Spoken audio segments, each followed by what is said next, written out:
너희들 여기서 뭐해? 아저씨, 저희 여기서 자면 안 돼요?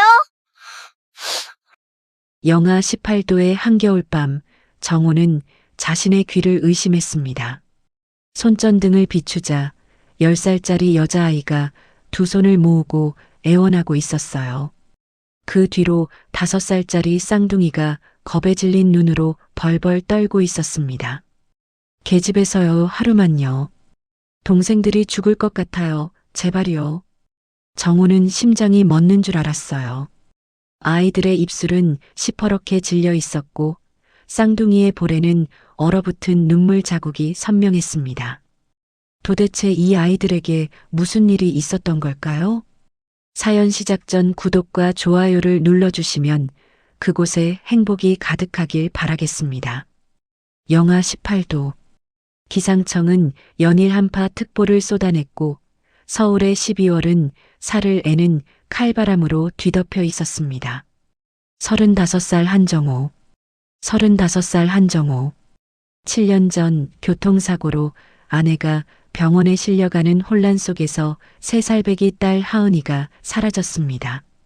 아내는 2년을 버티다 심장병으로 눈을 감았죠.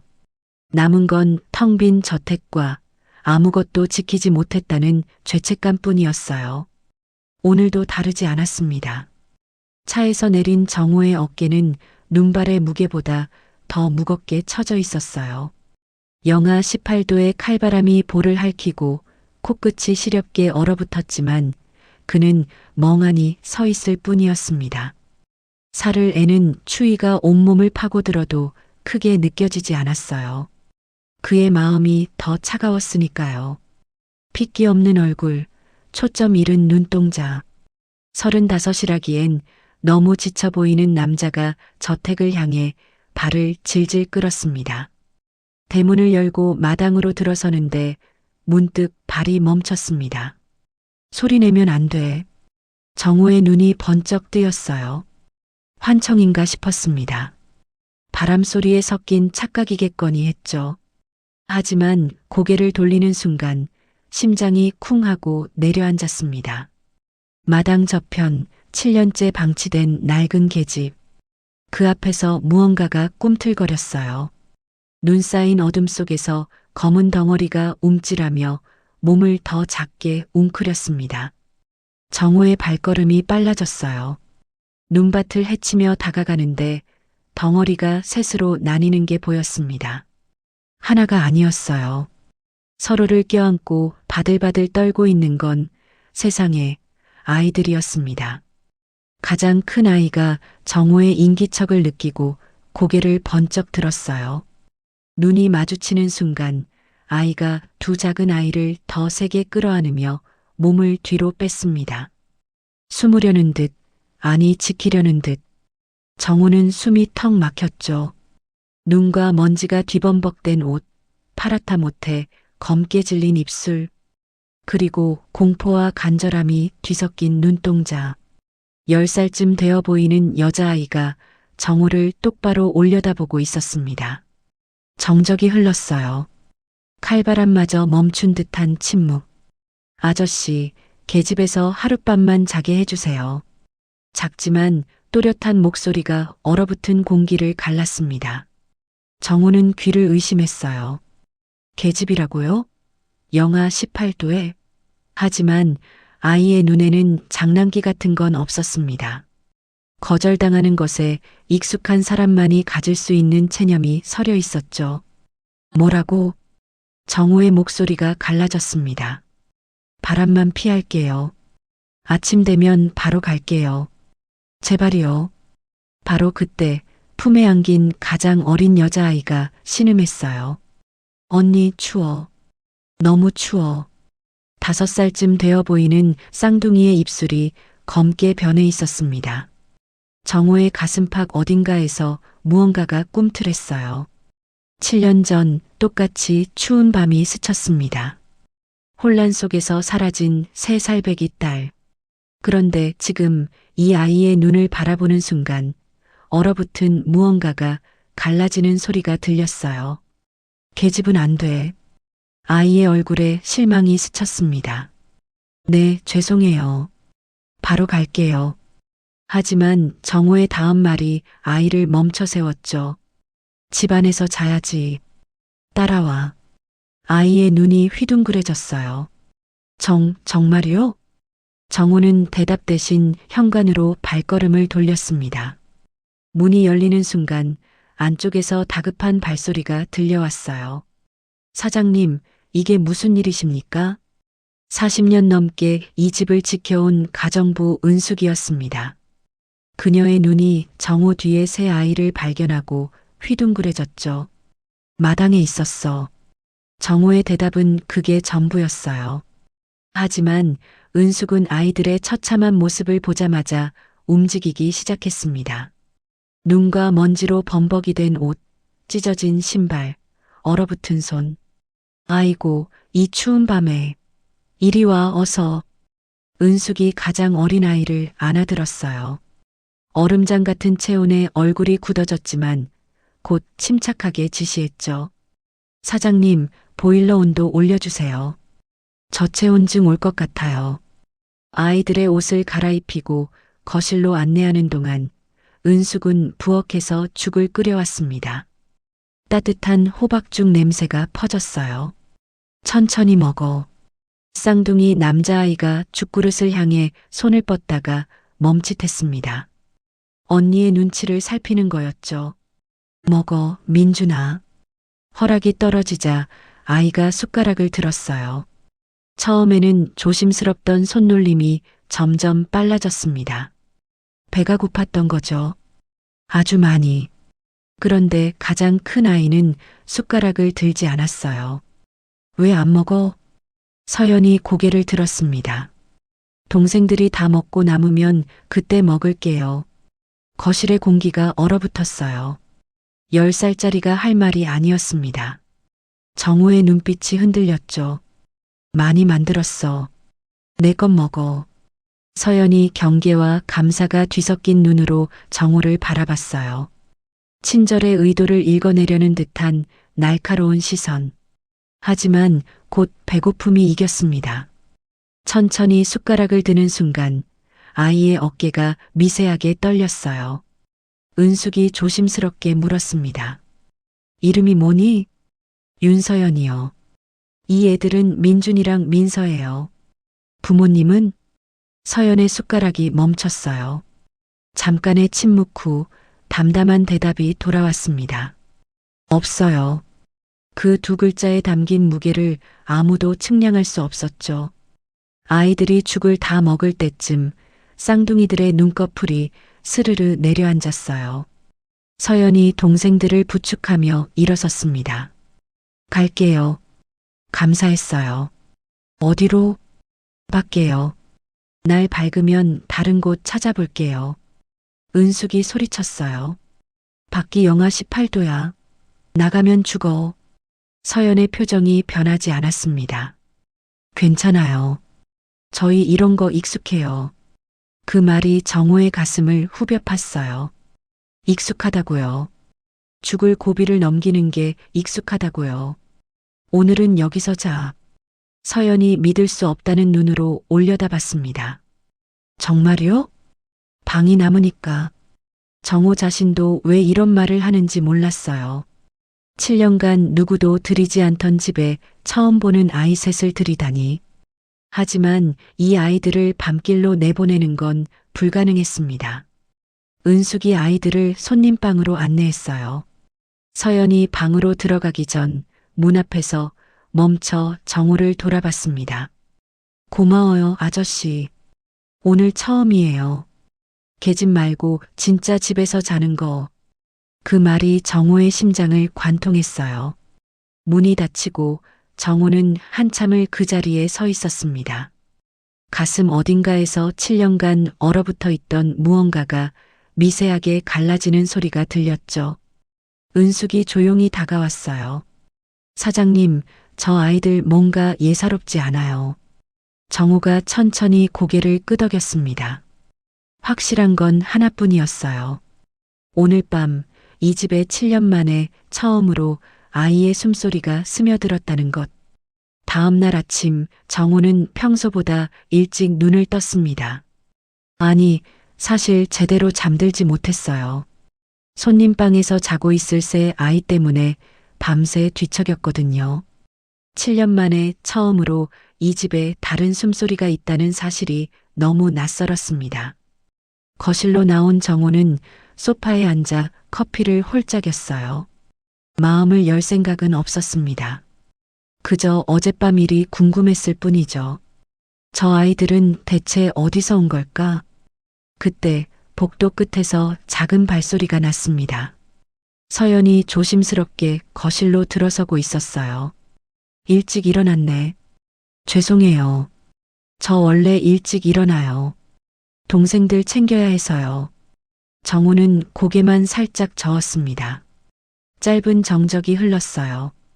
은숙이 부엌에서 나와 어색한 공기를 눈치챘습니다. 서연아, 이리 와서 앉아. 아침 먹어야지. 서연이 조심스럽게 식탁으로 다가와 숟가락을 들었어요. 바로 그 순간 은숙의 손이 멈췄습니다. 서연이 젓가락을 쥐는 방식. 왼손으로 잡는데 엄지로 젓가락 끝을 감싸는 독특한 모양이었어요. 은숙의 눈이 미세하게 떨렸죠. 어디서 본 것 같은 아주 익숙한 모습이었거든요. 하지만 은숙은 고개를 저으며 생각을 털어냈습니다. 그럴 리 없다고, 우연이라고. 정우가 식탁 맞은편에 앉았어요. 커피잔을 내려놓고 서연을 바라봤습니다. 어젯밤에 한 말 다시 물어볼게. 부모는 진짜 없는 거야? 어디서 왔어? 서연의 숟가락이 멈췄습니다. 아이는 잠시 망설이다가 천천히 입을 열었어요. 저 3살 때 엄마 아빠 잃어버렸대요. 기억은 하나도 안 나요. 그 뒤로 어떤 집에 갔는데 거기 아줌마 아저씨가 무서웠어요. 맨날 때리고 밥도 잘 안 줬어요. 근데 이상한 얘기 들었어요. 그 사람들이 저 때문에 돈 받으려고 했는데 안 됐다고 짜증난다고 하더라고요. 무슨 말인지 잘 모르겠는데 그냥 무서워서 도망쳤어요. 정호의 손이 커피잔 위에서 굳어졌어요. 은숙도 설거지하던 손을 멈추고 돌아봤습니다. 보험금 사기. 아이를 돈벌이로 이용하려 했다는 뜻이었죠. 그래서 고아원으로 도망쳤는데 거기도 같았어요. 계속 돈 이야기하고요. 서연의 눈빛이 흐려졌습니다. 원장 선생님이 가끔 아이들을 데리고 어디 가요. 좋은 집에 간다고 하는데 그 애들이 안 돌아와요.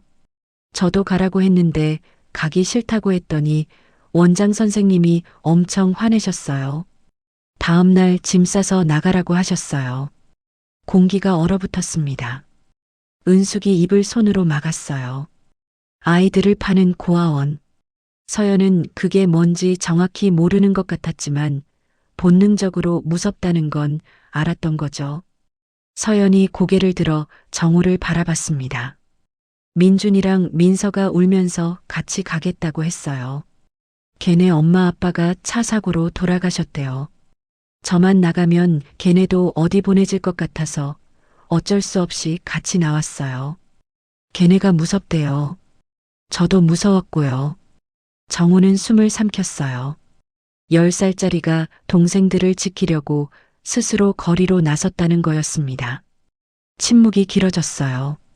서연이 조심스럽게 물었습니다. 아저씨는요? 아저씨는 왜 이렇게 큰 집에 혼자 살아요? 가족은 없어요? 그 질문에 정우의 얼굴이 굳어졌습니다. 은숙이 급히 끼어들려 했지만 정우가 손을 들어 막았어요. 그런 건 물어보는 게 아니야. 차갑게 내뱉은 말이었습니다. 서연이 움츠러들었어요. 죄송해요. 정우는 자리에서 일어나려 했습니다. 하지만 발이 떨어지지 않았어요. 서연이 방금 자신의 모든 상처를 털어놓았는데 자신은 단 한마디도 하지 않으려 한다는 사실이 어딘가 찔렸거든요. 정우는 창밖을 바라봤습니다. 아이에게 하는 말이 아니었어요. 그냥 혼잣말처럼 어딘가에 내뱉고 싶었던 말이 새어나온 거였죠. 나도 잃어버렸어. 딸이 있었어. 하은이라고. 서연이 고개를 들었어요. 은숙의 눈이 커졌습니다. 정우는 여전히 창밖만 바라보고 있었습니다. 마치 7년 전 그날을 보고 있는 것처럼. 7년 전에 교통사고가 났어. 아내가 피를 흘리면서 병원에 실려갔는데 그 난리통에 하은이가 사라졌어. 3살이었어. 7년 동안 찾았는데 못 찾았어. 아내는 2년 버티다가 심장병으로 죽었어. 딸 잃어버린 충격 때문이었겠지. 그래서 혼자야. 남은 게 없어. 정우는 그 말을 내뱉자마자 후회했어요. 왜 이런 말을 했을까? 처음 보는 아이한테 7년간 아무에게도 하지 않았던 말을. 하지만 이미 늦었습니다. 정적이 흘렀어요. 그때 전혀 기대하지 않았던 목소리가 들려왔습니다. 아저씨도 많이 아팠구나요. 정우가 고개를 돌렸어요. 서연이 눈을 반짝이며 그를 바라보고 있었습니다. 위로하려는 게 아니었어요. 그냥 진심으로 그렇게 느끼는 것 같았죠. 저도 엄마 아빠 기억 안 나요. 근데 가끔 꿈에서 봐요. 얼굴은 모르는데 따뜻했어요. 아저씨 딸도 아저씨 꿈꿀 것 같아요. 어딘가에서, 정우의 가슴 어딘가에서 무언가가 흔들렸습니다. 7년간 아무에게도 받지 못했던 위로였어요. 그것도 10살짜리한테. 아이는 대단한 말을 한 게 아니었습니다. 그냥 자기가 느끼는 대로 말했을 뿐이죠. 부엌 쪽에서 작은 흐느낌이 들려왔습니다. 은숙이 앞치마로 얼굴을 가린 채 조용히 울고 있었어요. 바로 그때 복도에서 부스럭거리는 소리가 났습니다. 언니, 민준과 민서가 눈을 비비며 거실로 들어오고 있었어요. 서연이 재빨리 자리에서 일어났습니다. 민준아, 민서야, 일어났어? 밥 먹자. 평소와 다름없는 목소리였어요. 마치 방금 전에 대화가 없었던 것처럼. 정우는 그 모습을 바라봤습니다. 10살짜리가 동생들 앞에서는 아무렇지 않은 척하고 있었어요. 정우는 알았습니다. 이 집에 무언가가 달라지기 시작했다는 걸. 7년간 얼어붙어 있던 공기가 아주 조금씩 녹아내리고 있다는 걸. 창밖에는 여전히 눈이 내리고 있었습니다. 하지만 어젯밤보다는 덜 매서워 보였어요. 며칠이 지났습니다. 아이들이 온 뒤로 저택의 공기가 달라졌어요. 아침이면 민준이가 복도를 뛰어다니는 발소리가 들렸고 민서의 까르르 웃음소리가 거실을 채웠죠. 서연은 여전히 조심스러웠지만 가끔 은숙과 나란히 앉아 반찬을 다듬는 모습이 눈에 띄었습니다. 정우는 여전히 무표정했어요. 하지만 예전처럼 방에만 틀어박혀 있지는 않았습니다. 거실에 앉아 책을 펼쳐놓고 뛰어다니는 쌍둥이를 흘끗흘끗 바라보는 일이 잦아졌죠. 7년 만에 이 집에 온기가 스며들고 있었습니다. 아주 천천히 조심스럽게. 그날 오후였어요. 초인종이 울렸습니다. 은숙이 현관으로 향했고 문을 여는 순간 얼굴이 굳어졌어요. 서준 도련님? 정우의 고개가 번쩍 돌아갔습니다. 거실에서 놀던 아이들도 동시에 현관 쪽을 바라봤어요. 문 앞에 서 있는 남자. 28살 한서준. 정우의 이복 동생이었습니다. 서준이 조심스럽게 안으로 들어섰어요. 정우와 눈이 마주치는 순간 공기가 얼어붙었습니다. 형? 서준의 목소리는 낮고 조심스러웠어요. 하지만 정우의 반응은 차가웠습니다. 얼굴에 스치는 감정은 반가움이 아니었어요. 경멸에 가까운 냉기가 눈빛에 서렸죠. 뭐하러 왔어?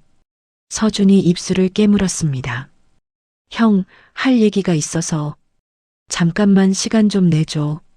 정우가 소파에서 일어났어요. 천천히 서준 앞으로 다가갔습니다. 두 형제 사이의 거리가 좁혀질수록 공기는 더 무거워졌죠. 할 얘기? 7년 동안 코빼기도 안 비추다가 갑자기 무슨 얘기가 있어? 유산 정리하러 왔어? 아버지 돌아가시고 내가 뭘 더 가져가고 싶은 거야. 서준의 얼굴이 창백해졌습니다. 형, 그게 아니라. 그럼 뭔데? 정우의 목소리가 높아졌어요. 상철이한테 다 들었어. 내가 회사 서류 들쑤시고 다닌다며? 내 회사까지 탐내는 거야? 아버지 재산으로 모자라서 이제 내 것까지? 서준이 고개를 저었습니다. 형, 오해야. 내 얘기 좀 들어봐. 오해? 뭐가 오해야? 정우가 한 발 더 다가섰어요. 눈빛이 날카롭게 빛났습니다. 넌 어릴 때부터 그랬어. 내 엄마가 우리 집에 들어오면서 모든 게 망가졌어. 아버지는 너희만 챙겼고 나랑 엄마는 없는 사람 취급받았지. 그리고 7년 전 내 딸이 사라지던 날 정우의 목소리가 떨렸습니다. 그날 내가 나한테 돈 빌려달라고 전화했어. 그 전화 때문에 내가 하은이한테서 눈을 뗐어. 딱 그 순간 하은이가 사라졌어. 넌 내 인생에서 항상 뭔가를 빼앗아갔어. 서준의 눈에 고통이 스쳤습니다. 하지만 그는 반박하지 않았어요. 입술을 꽉 깨문 채 형의 말을 듣고만 있었죠. 됐어. 유산이 탐나면 빨리 정리하고 다시는 내 앞에 나타나지 마. 내 얼굴 보기 싫어. 거실 한 구석에서 아이들이 숨을 죽이고 지켜보고 있었습니다. 민서가 무서운 듯 서연의 옷자락을 꽉 움켜쥐었어요. 서준의 시선이 아이들에게로 향했습니다. 잠깐, 아주 잠깐 그의 눈빛이 흔들렸어요. 특히 서연을 바라볼 때 뭔가를 확인하려는 듯한 복잡한 감정이 스쳐 지나갔죠. 정우가 그 시선을 잡아챘습니다. 뭘 봐? 정우가 서준과 아이들 사이를 가로막으며 말했어요. 이 아이들한테 손대지 마. 무슨 생각을 하든 이 아이들은 건들지 마. 서준이 고개를 숙였습니다. 형, 나 그런 거 아니야. 정말 할 말이 있었는데. 됐어. 나가. 정우의 말은 단호했어요. 더 이상의 대화를 허락하지 않겠다는 선언이었죠. 서준은 한참을 서 있었습니다. 무언가 말하고 싶은 듯 입술이 달싹였지만 결국 아무 말도 하지 못했어요. 천천히 몸을 돌려 현관으로 향했습니다. 문이 닫히기 직전 서준이 멈춰 섰어요. 형, 미안해. 진심이야. 그리고 문이 닫혔습니다. 정적이 흘렀어요. 정우는 닫힌 문을 노려보며 서 있었습니다. 주먹이 부들부들 떨리고 있었죠. 은숙이 조심스럽게 다가왔어요. 사장님, 괜찮으세요? 정우는 대답하지 않았습니다. 그냥 방으로 들어가 버렸어요. 쿵, 문 닫히는 소리가 집안에 울려 퍼졌습니다. 거실에는 아이들과 은숙만 남았어요. 민준이가 작은 목소리로 물었습니다. 은숙 할머니, 그 아저씨 누구예요? 왜 정우 아저씨가 화났어요? 은숙이 한숨을 쉬며 대답했어요. 복잡한 일이야. 어른들 일이니까 신경 쓰지 마. 서연은 아무 말 없이 현관 쪽을 바라보고 있었습니다. 방금 나간 남자의 뒷모습을 떠올리는 듯 했어요. 저녁이 되었습니다. 정우는 방에서 나오지 않았어요. 은숙이 저녁 식사를 차렸지만 정우의 자리는 비어 있었습니다. 아이들이 조용히 밥을 먹고 있을 때 서연이 숟가락을 내려놓았어요. 그리고 자리에서 일어났습니다. 어디 가니?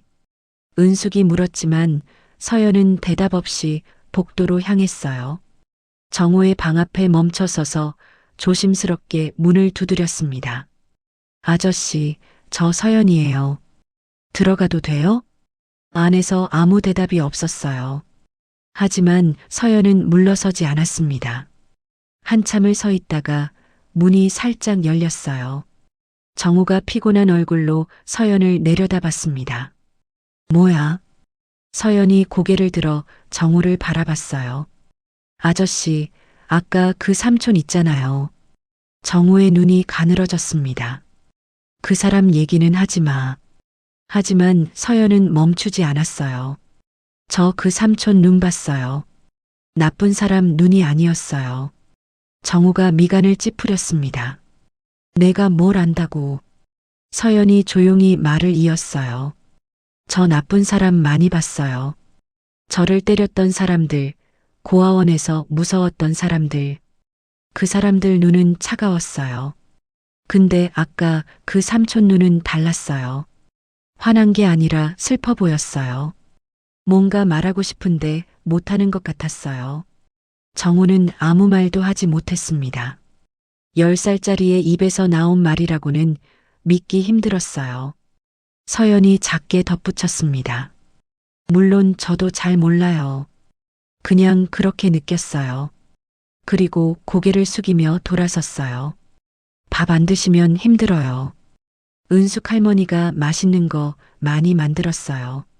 서연이 복도를 걸어가는 뒷모습을 정호는 한참 바라봤습니다. 문 앞에 선 채로 아이의 말이 귓가에 맴돌았어요. 슬퍼 보였다고, 말하고 싶은데 못하는 것 같았다고. 정호는 눈을 감았습니다. 서준의 얼굴이 떠올랐어요.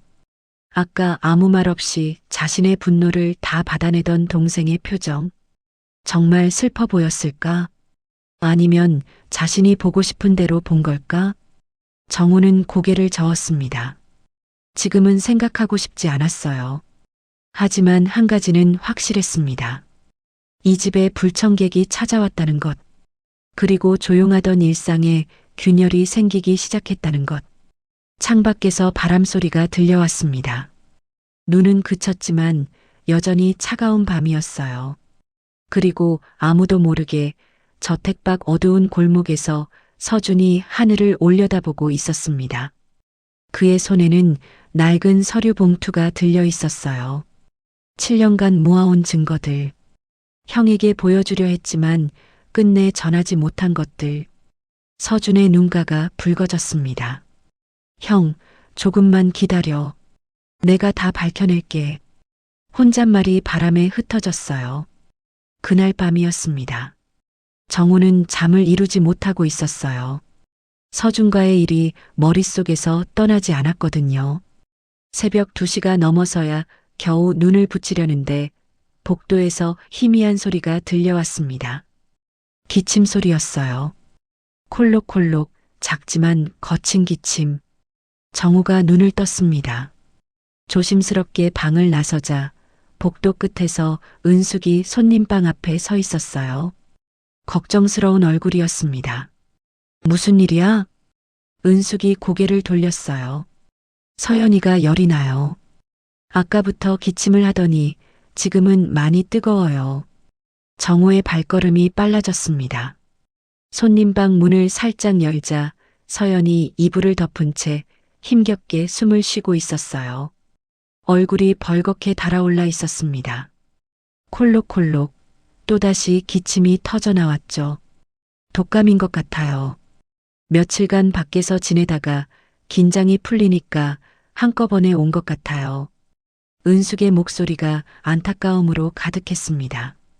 정우는 서연의 이마에 손을 대봤어요. 뜨거웠습니다. 펄펄 끓고 있었죠. 그때 서연이 눈을 떴어요. 흐릿한 눈으로 정우를 올려다봤습니다. 아저씨, 죄송해요. 금방 나을게요. 내일이면 괜찮아질 거예요. 열에 들뜬 목소리였지만 아이는 일어나려고 안간힘을 썼어요. 저 괜찮아요. 누워있으면 안 돼요. 민준이랑 민서밥 줘야 하고 은숙 할머니 도와드려야 하고. 정우가 서연의 어깨를 살며시 눌렀습니다. 누워있어. 아무것도 안 해도 돼. 서연의 눈에 불안이 스쳤어요. 근데 저 여기서 아프면 안 돼요. 패 끼치면 안 돼요. 조금만 쉬면 금방 일어날 수 있어요. 그 말이 정우의 가슴을 후벼 팠습니다. 10살짜리가 아프면서도 패 끼칠까봐 걱정하고 있었어요. 자기가 쓸모 없어지면 쫓겨날까봐 두려워하는 거였죠. 아무것도 안 해도 돼. 그냥 자. 정우는 그 말만 남기고 방을 나왔습니다. 복도에 서서 한참을 움직이지 못했어요. 서연의 모습이 자꾸 떠올랐습니다. 열에 달아오른 얼굴, 일어나려고 안간힘을 쓰는 모습, 그리고 그 위로 다른 얼굴이 겹쳐 보였어요. 7년 전 하은이, 3살 하은이도 독감에 걸린 적이 있었습니다. 열이 펄펄 끓는데도 아빠 나 괜찮아라며 씩씩하게 웃던 아이. 그때 아내가 밤새 하은이 곁을 지키며 이마에 물수건을 올려줬었죠. 정우는 눈을 감았어요. 하은이의 얼굴과 서연의 얼굴이 자꾸 겹쳤습니다. 나이도 다르고 얼굴도 다른데 왜 자꾸 겹쳐 보이는 걸까? 혼란스러웠어요. 나는 지금 뭘 하고 있는 걸까? 이 아이들을 도와주는 건가? 아니면 내 허전한 마음을 채우려고 이용하는 건가? 하은이를 잃어버린 죄책감을 이 아이들로 달래려는 건 아닐까? 정우는 고개를 저었습니다. 생각이 꼬리에 꼬리를 물었어요. 하지만 한 가지는 확실했습니다. 지금 이 아이들이 없으면 자신은 버틸 수 없다는 것. 7년간 얼어붙어 있던 마음이 이 아이들 때문에 조금씩 움직이기 시작했다는 것. 그게 이기적인 감정이든 아니든 지금 자신에게는 이것밖에 없었어요. 그때 방 안에서 서연의 잠꼬대가 들려왔습니다. 안 돼요. 저 죽으면 안 돼요. 민준이랑 민서 지켜줘야 해요. 정우의 숨이 멎는 듯 했어요. 저 없으면 걔네 어떡해요. 10살짜리가 악몽 속에서 되뇌고 있는 말. 살아야 한다고. 동생들을 지켜야 한다고. 정우는 문에 손을 댄 채 움직이지 못했습니다. 가슴이 찢어지는 것 같았어요. 10살짜리가 살아야 한다고 되뇌는데 35인 자신은 7년간 뭘 하고 있었을까? 죽은 것처럼 살아왔던 시간들. 부끄러웠습니다. 정우는 조용히 결심했어요. 뭔가 달라져야 한다고. 이대로는 안 된다고. 다음 날 아침, 정우가 현관에서 구두를 신고 있었습니다. 정장을 입은 모습은 7년 만에 처음이었어요. 은숙이 놀란 눈으로 물었어요. 사장님, 회사 가시는 거예요? 정우는 고개만 끄덕였습니다. 구두끈을 매는 손이 어색했어요. 낯설었습니다. 창피하기까지 했죠. 하지만 어젯밤 서연의 목소리가 귓가에 맴돌았어요. 정우는 그 말만 남기고 문을 나섰습니다. 회사 로비에 들어서는 순간 직원들의 시선이 일제히 정우에게로 향했습니다. 수군거리는 소리가 들려왔죠. 정우는 고개를 숙인 채 걸었어요. 7년간 회사를 방치하다시피 한 자신이 무슨 낯으로 여기 서 있는 건지 발걸음을 돌리고 싶었습니다. 그때 격리부의 김 과장이 다가왔어요. 입사 초기부터 함께 일했던 직원이었습니다. 눈가가 붉어져 있었죠. 사장님 기다렸습니다. 7년 동안 하루도 빠짐없이 걱정했어요. 사모님 일도 아가씨 일도 저희 다 알고 있어요. 천천히 하세요. 저희가 기다릴게요. 정우의 목이 메어왔습니다. 원망할 줄 알았어요. 하지만 이들은 원망 대신 따뜻한 눈빛을 보내고 있었죠. 고맙습니다. 겨우 그 한마디를 내뱉었어요. 목소리가 떨렸습니다. 사장실로 들어서자 7년 전 그대로인 공간이 눈에 들어왔어요. 먼지 하나 없이 깨끗하게 정돈되어 있었습니다. 서랍을 열자 액자 하나가 눈에 띄었어요. 아내와 3살 하은이가 함께 웃고 있는 가족 사진. 정우의 손이 떨렸습니다. 미안해. 이제야 움직인다.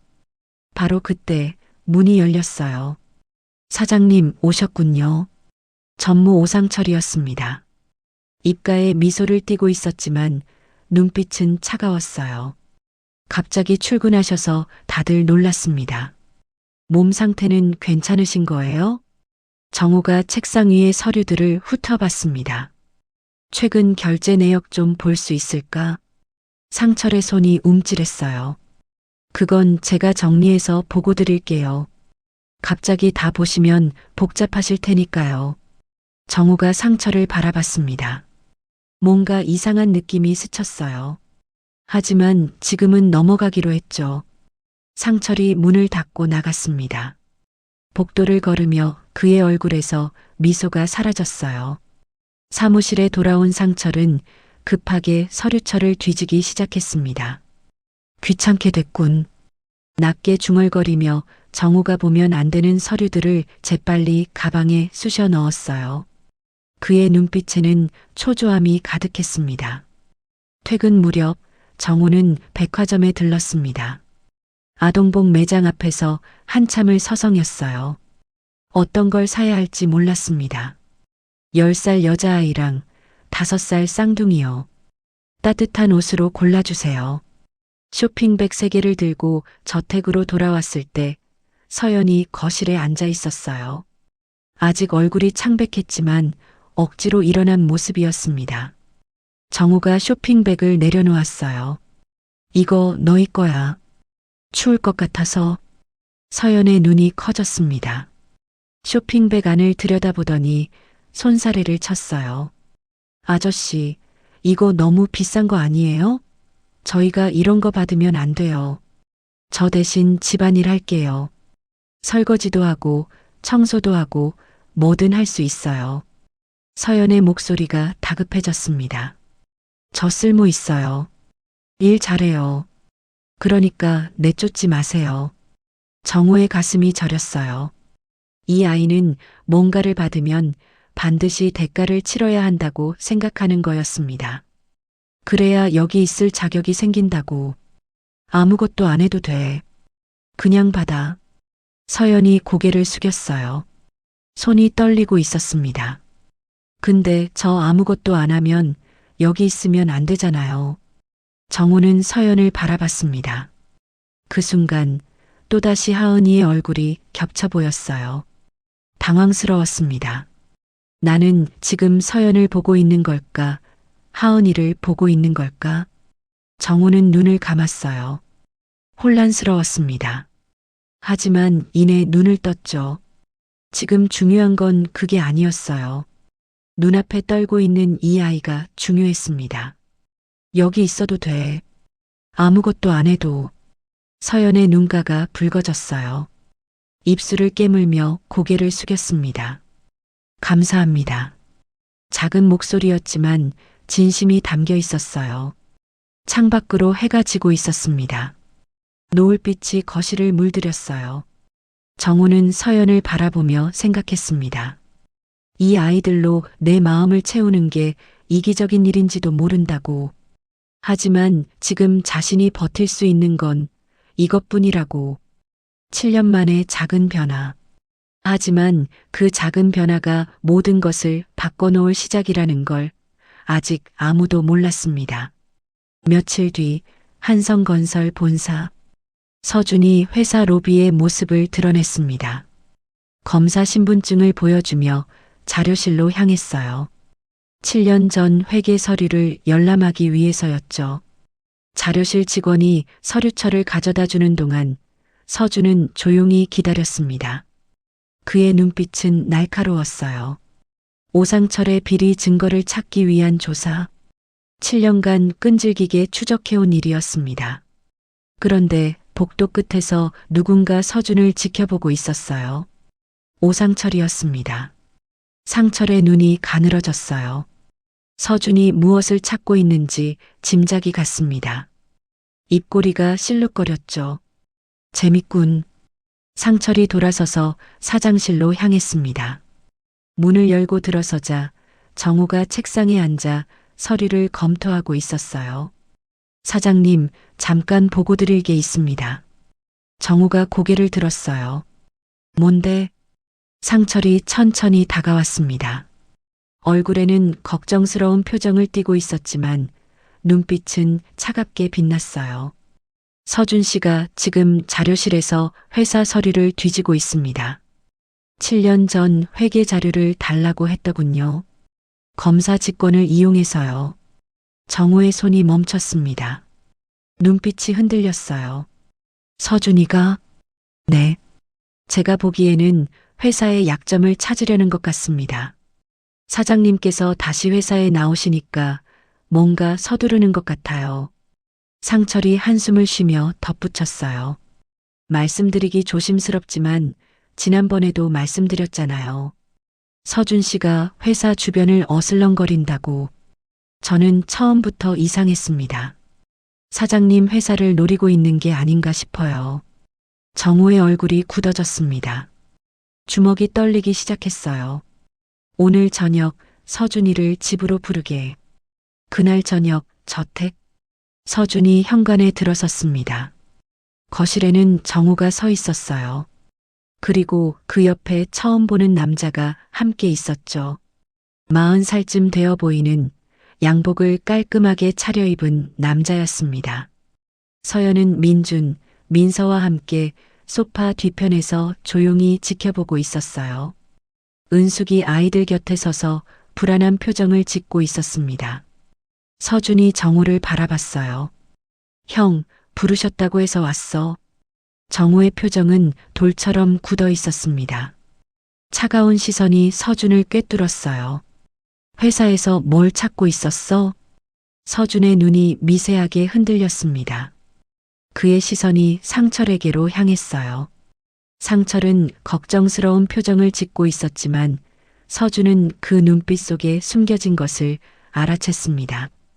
형, 그건 내가 회사에 올 줄 모르고 일을 꾸미고 있었던 거야? 상철이한테 다 들었어. 내가 7년 전 회계 자료를 뒤지고 있다면서? 정우가 한 발 다가섰어요. 내가 내 회사의 비리를 찾고 있는 거지? 그걸로 뭘 하려고? 협박이야 아니면 빼앗으려는 거야? 서준이 상철을 바라봤습니다. 지금 진실을 말하면 7년간의 조사가 물거품이 될 수 있었어요.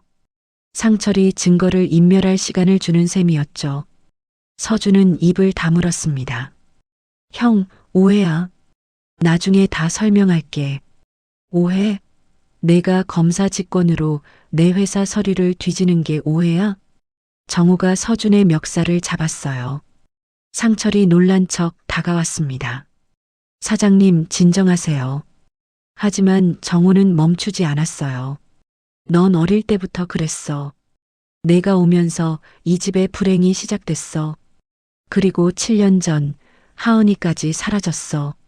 넌 내 인생에서 항상 뭔가를 빼앗아 갔어. 서준의 눈에 고통이 어렸습니다. 하지만 그는 상처를 흘끗 보며 말을 아꼈어요. 지금은 때가 아니었습니다. 정우가 서준을 밀쳤어요. 나가.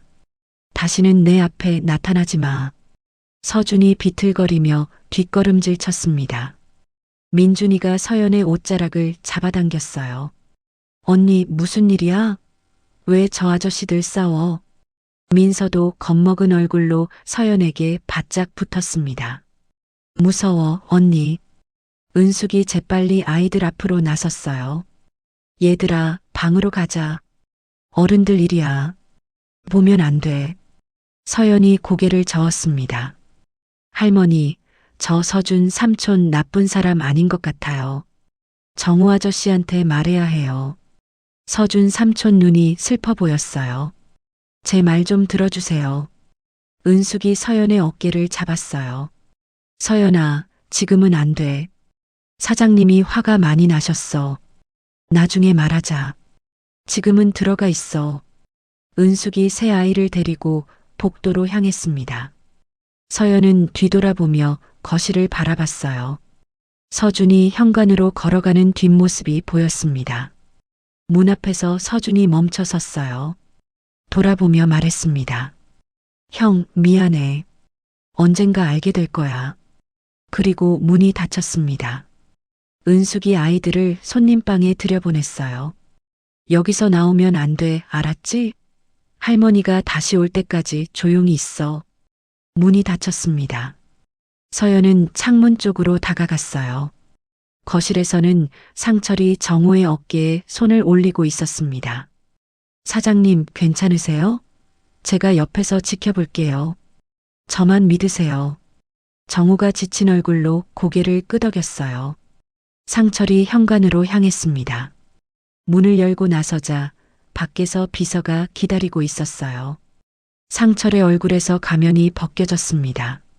아, 참 일하기 힘드네. 형제 싸움까지 붙여놔야 하고. 비서가 조심스럽게 물었어요. 전무님, 서준 검사 건은 어떻게 할까요? 상철이 손을 내저었습니다. 서준이는 일단 됐어. 형이 알아서 막아줄 거야. 그것보다 저 아이들이 문제야. 사장이 저 애들한테 정 붙이기 전에 어떻게든 해봐.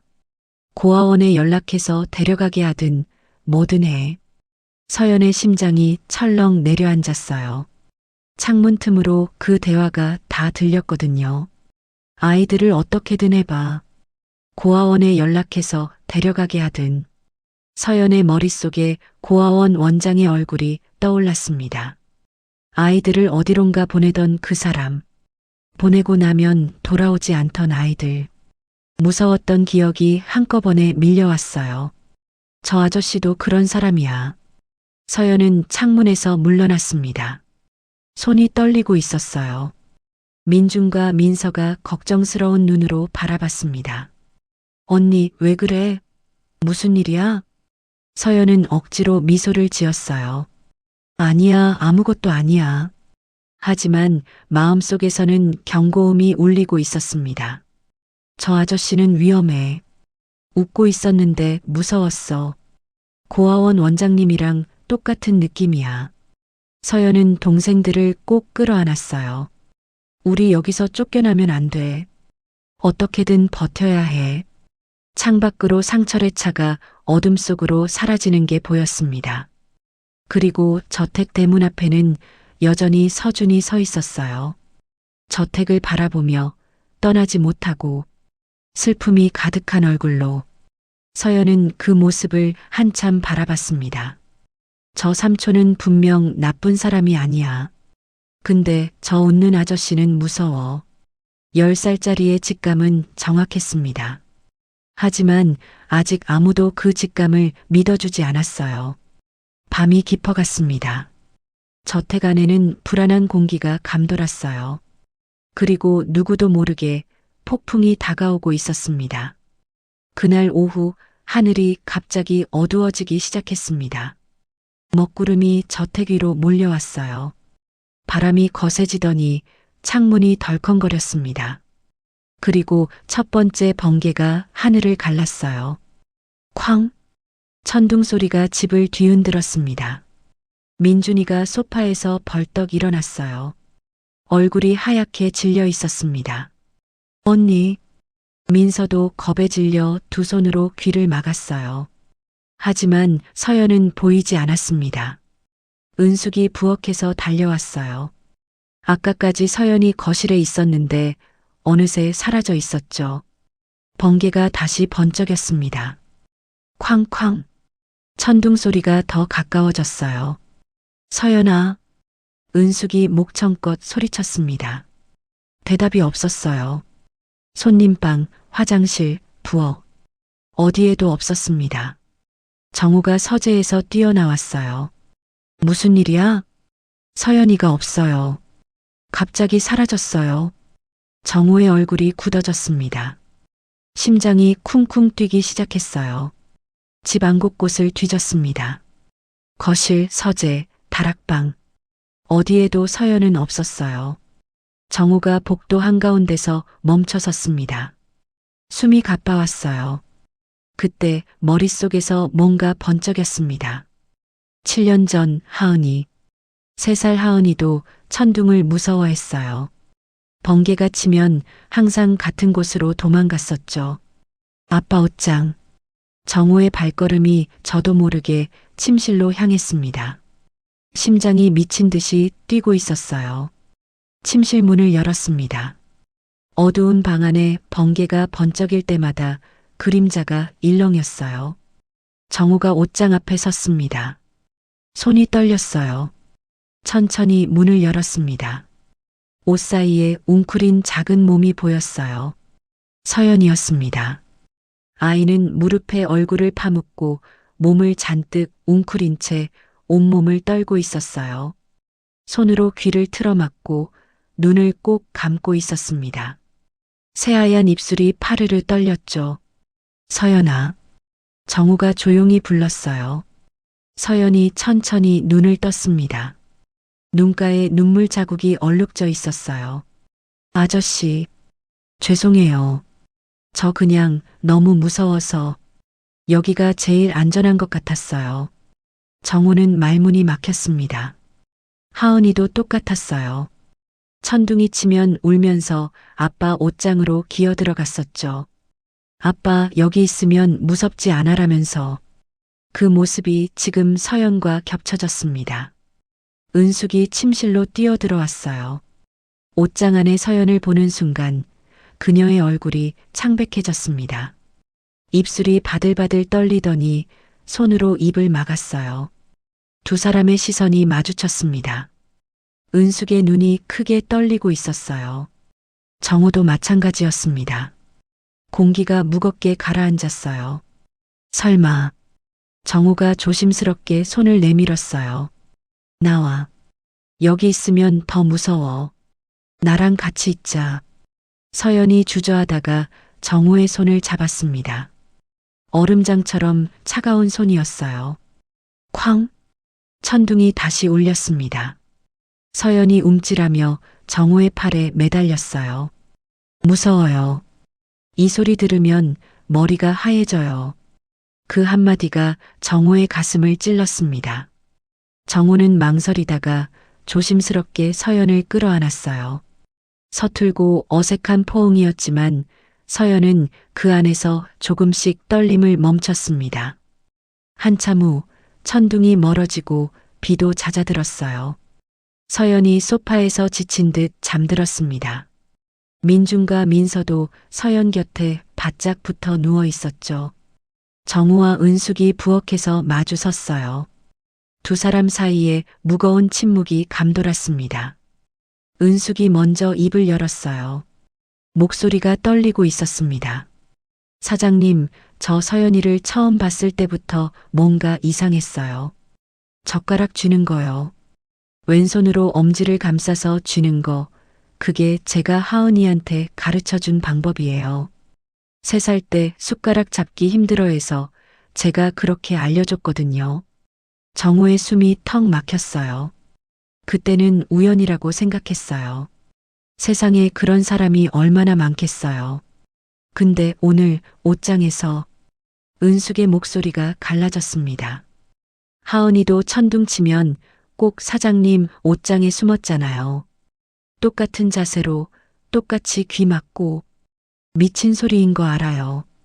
7년이 지났는데 이게 말이 되는 소린지. 정우는 한참을 아무 말 없이 서 있었어요. 그러다 천천히 입을 열었습니다. 나도 그래. 서연이를 볼 때마다 하은이가 떠올라. 닮은 것도 아닌데 자꾸 겹쳐져. 정우의 눈가가 붉어졌어요. 은수가 내가 이 집에 남아줘서 고마워. 다들 떠났는데 너만 7년을 버텨줬잖아. 은숙의 코끝이 찡해졌습니다. 눈물이 볼을 타고 흘러내렸어요. 사장님, 저도 서연이한테 의지하고 있어요. 하은이 잃어버리고 나서 저도 미칠 것 같았거든요. 제가 업어서 키운 아이였잖아요. 두 사람 사이에 눈물 섞인 침묵이 흘렀어요. 은숙이 눈물을 훔치며 말했습니다. 사장님, 우리 마음을 서연이한테 들키면 안 돼요. 이 아이가 부담 가질까 봐요. 혹시라도 자기가 하은이를 대신한다고 느끼면 얼마나 힘들겠어요. 그냥 조용히 지켜보는 거예요. 우리끼리만 알고. 정우가 무겁게 고개를 끄덕였어요. 그래. 그렇게 하자. 다음 날 오후 초인종이 울렸습니다. 상철이었어요. 서류 봉투를 들고 현관에 서 있었습니다. 사장님, 결제 서류 가져왔습니다. 상철이 거실로 들어섰어요. 그의 시선이 소파 옆에 있는 서연에게로 향했습니다. 서연이 상철을 빤히 올려다보고 있었어요. 눈빛이 경계심으로 가득했습니다. 지난번에 들은 말이 떠올랐거든요. 고아원에 연락해서 데려가게 하든 뭐든 해. 상철이 그 시선을 느꼈어요. 눈이 가늘어지더니 입꼬리가 미세하게 올라갔습니다. 정우가 서류를 받아들며 말했어요. 잠깐만 서재에서 확인하고 올게. 정우가 사라지자 거실에는 상철과 서연만 남았습니다. 상철이 천천히 서연에게 다가왔어요. 발소리가 마룻바닥을 울렸습니다. 서연이 한 발 뒤로 물러났지만 상철이 재빨리 서연의 손목을 잡았어요. 잠깐 얘기 좀 하자. 상철이 서연을 복도 끝 구석으로 끌고 갔습니다. 아무도 보이지 않는 곳이었어요. 상철이 허리를 굽혀 서연과 눈높이를 맞췄습니다. 얼굴에는 부드러운 미소가 있었지만 눈빛은 뱀처럼 차갑게 빛났어요. 서연아, 삼촌이 좋은 말로 할 때 들어. 서연의 심장이 미친 듯이 뛰기 시작했어요. 여기 내 집 아니야. 눈치 못 챘어?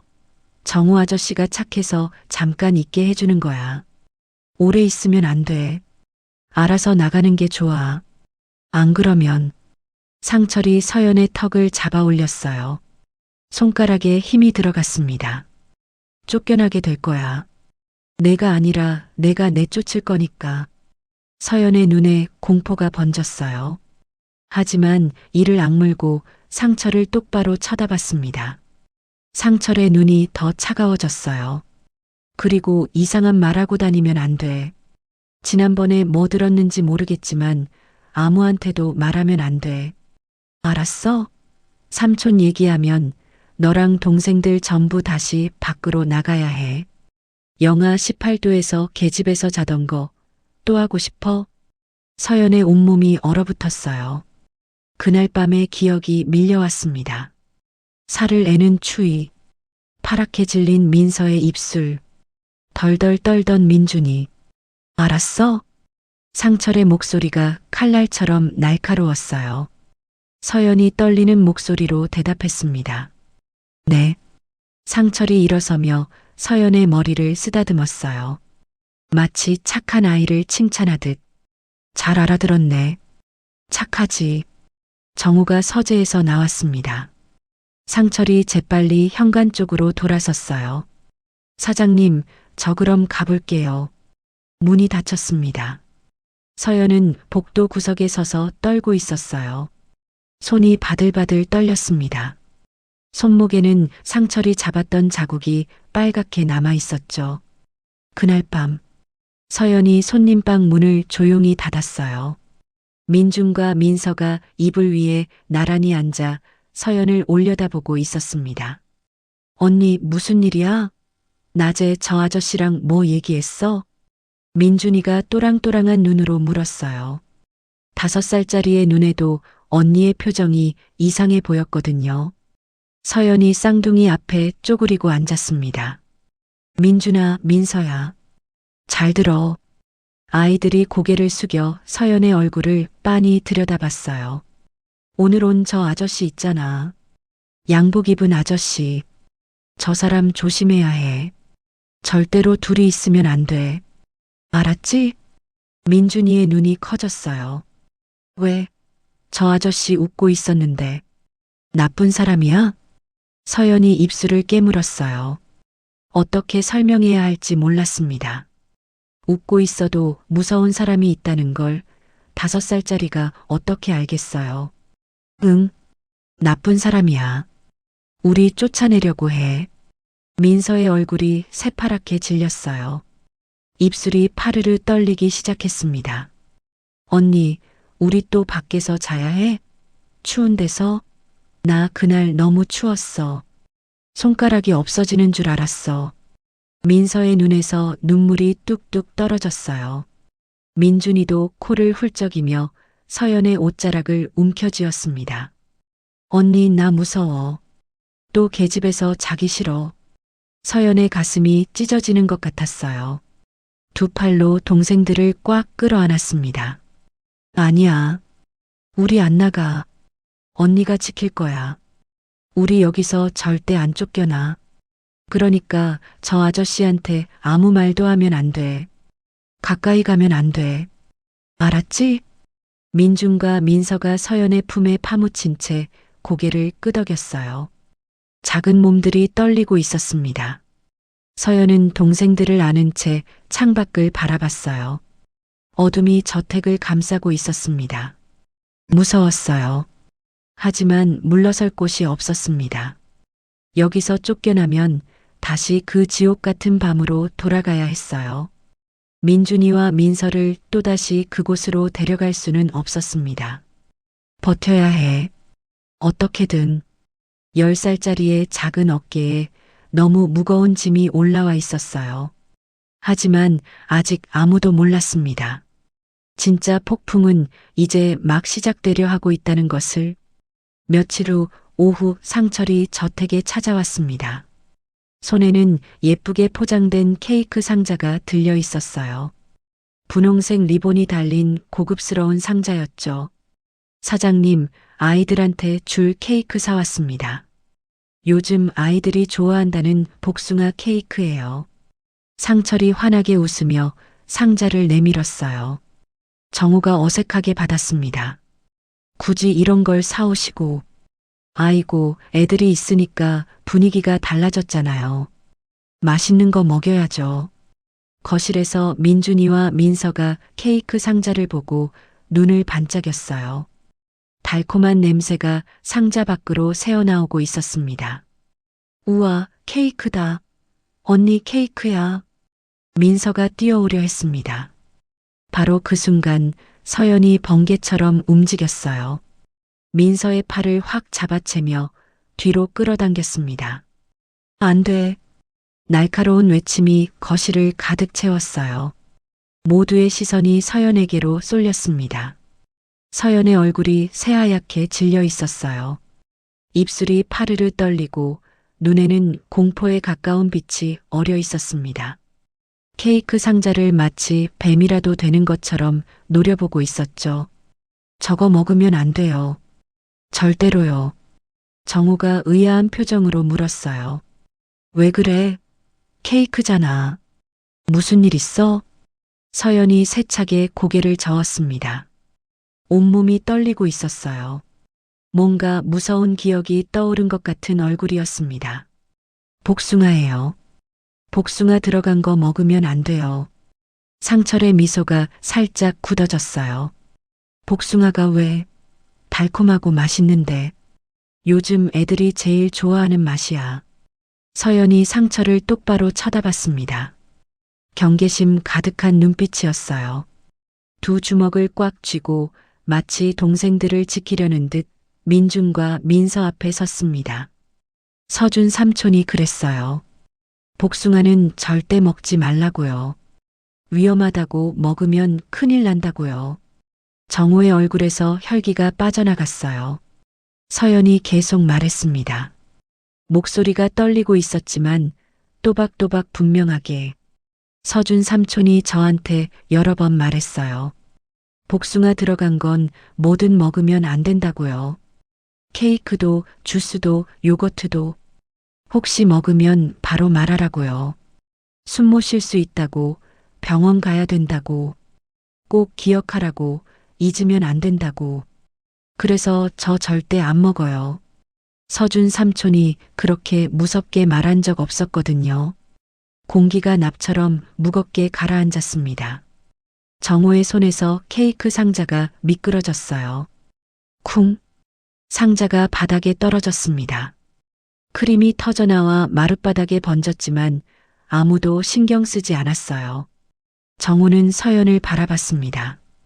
눈동자가 크게 떨리고 있었어요. 숨을 쉴 수가 없었습니다. 가슴이 조여오고 머릿속이 하얘졌어요. 복숭아 알레르기. 7년 전 3살 하은이에게 있던 알레르기였습니다. 복숭아를 먹으면 목이 붓고 호흡곤란이 왔었죠. 그래서 집안 모든 사람에게 단단히 일렀었어요. 절대 먹이지 말라고, 조금이라도 들어간 건 근처에도 가지 못하게 하라고. 서준도 그걸 알고 있었어요. 하은이의 삼촌이었으니까. 누구보다 걱정했었죠. 그런데 서준이 왜 처음 보는 아이에게 그런 말을 했을까? 그것도 여러 번 무섭게 잊지 말라고 당부하면서 정호의 머릿속에서 모든 것이 겹쳐졌습니다.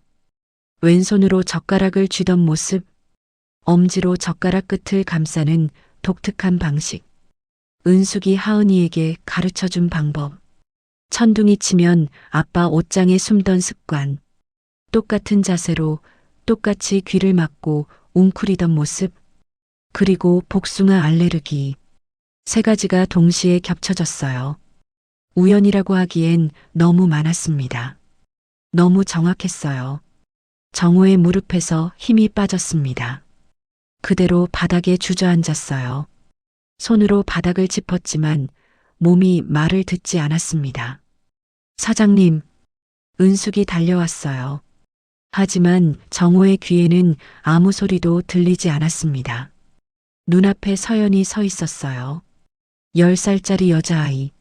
한파 속 계집 앞에서 동생들을 지키며 웅크리고 있던 아이.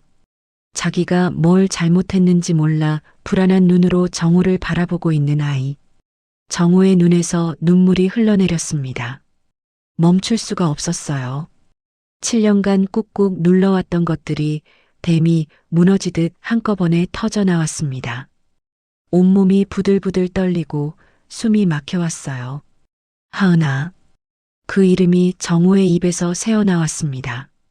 신음 같은 울부짖음 같은 소리였어요.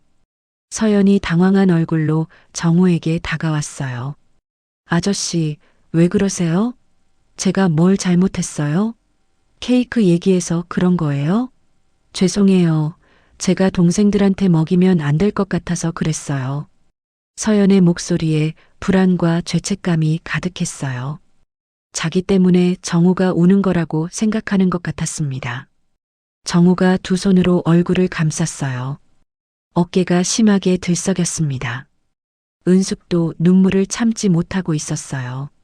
손으로 입을 막은 채 서연과 정호를 번갈아 바라보며 흐느꼈습니다. 상철의 얼굴이 점점 굳어졌어요. 상황이 예상과 전혀 다르게 흘러가고 있었습니다.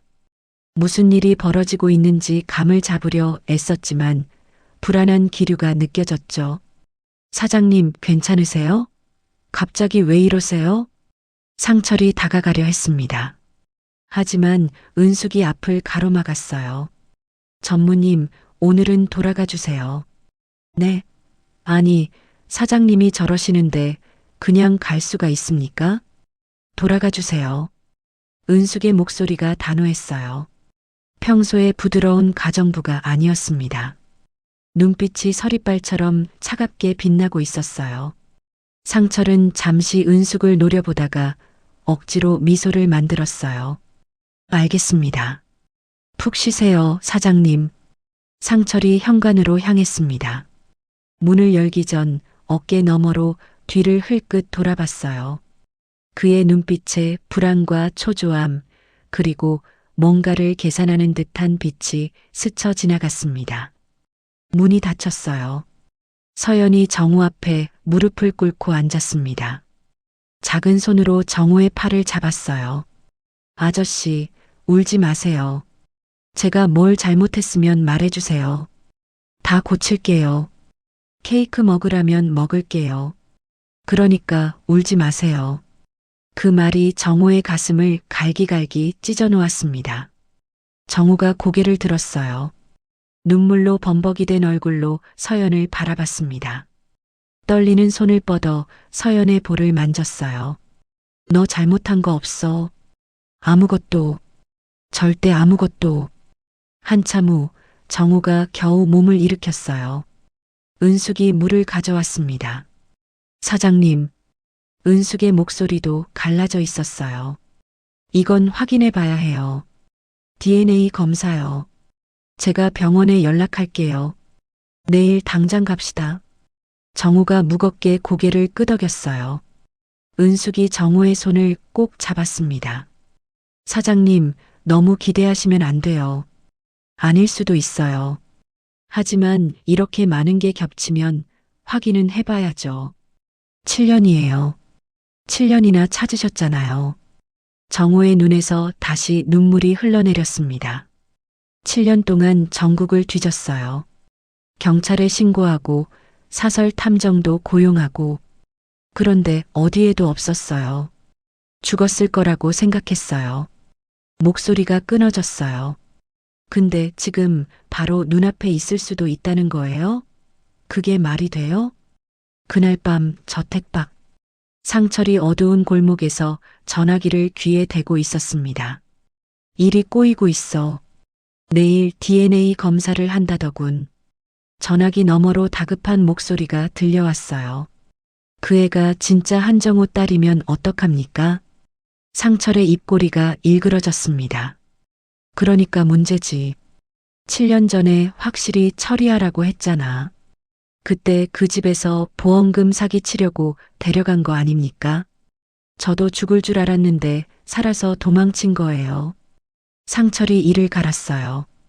검사 결과 나오기 전에 어떻게든 해. 저 애들이 여기 더 있으면 안 돼. 전화가 끊어졌습니다. 상철이 저택을 올려다봤어요. 2층 창문에 불빛이 새어나오고 있었습니다. 7년 전에 끝났어야 할 일이야. 이번엔 확실히 DNA 검사 전날 밤이었습니다. 저택 앞에 검은 승합차 한 대가 멈춰 섰어요. 엔진 소리도 없이 유령처럼 조용히. 은숙이 장을 보러 나간 사이 정호는 서재에서 서류를 정리하고 있었습니다. 아이들은 거실에서 놀고 있었죠. 초인종이 울렸어요. 서연이 현관으로 다가갔습니다. 문을 여는 순간 검은 복면을 쓴 남자 2명이 들이닥쳤어요. 서연이 비명을 지르려 했지만 거친 손이 입을 틀어막았습니다. 민준과 민서가 놀라서 달려왔다가 마찬가지로 붙잡혔어요. 조용히 해. 소리 지르면 다친다. 남자의 목소리가 차갑게 내려꽂혔습니다. 서연의 심장이 미친 듯이 뛰었어요. 공포가 온몸을 휘감았습니다. 하지만 동생들이 울며 발버둥 치는 모습을 보자 이를 악물었어요. 침착해야 해. 내가 무너지면 민준이랑 민서가 더 무서워해. 아이들이 승합차에 실렸습니다. 문이 쾅 닫히고 차가 출발했어요. 창문은 검은 천으로 가려져 있어서 밖이 보이지 않았습니다. 민서가 서연의 품에 파고들며 울었어요. 언니 무서워. 우리 어디 가는 거야? 나쁜 사람들이야?